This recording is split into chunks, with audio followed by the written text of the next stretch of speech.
Craig and I are going to assemble our new engineering feat, our fall away tool. I got nothing to do with this, it's all him. We're going to start with a 1/4 inch by 1 inch flat stock aluminum, 12 inches long. The first hole I measured in at 9/16. Second hole I measured in 2 15/16.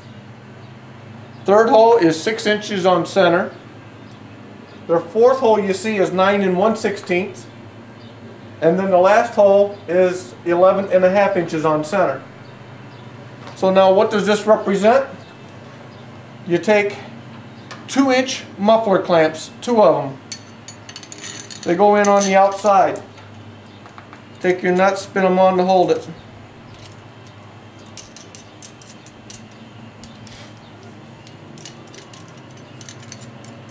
Okay, so right now we have a total of 3 pieces. I know, guys, I'm a little slow. Bear with me. And then the final little obstacle that we're going to put on here, this is a piece of 1/4 20 thread all. All thread. All thread. Take a 1/4 20 nut, run it on probably about 1 inch, and in the center hole, feed that all thread on. Put the second nut on the back side so you can lock it up and snug it in place. And now you have a fall away tool. Total, about $5. Now what we'll do is we'll take this over and we'll put this on the bike. We're missing one other tool. The little kitty eraser. Slide this over the all thread. What this will do is this will rest up on your fender to keep it from being scratched up when you do your check for your fall away.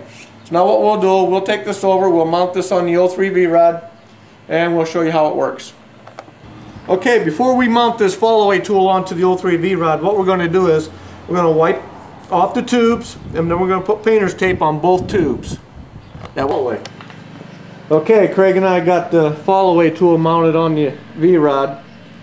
Now what you got to do is you got to take the 2-inch muffler clamps, put it over the tube, onto the flat stock, put the nuts on both sides. When you tighten this up, do not use a wrench, use your fingers. You only want to get the nuts finger tight, just enough to hold this in spot on top of your dust covers. Now, with the eraser on top, you take another piece of painter's tape, come out the bottom of the fender over the top to hold this center lined up on your wheel. Now you have your fall away tool. That's it. Now it's time to check the fall away.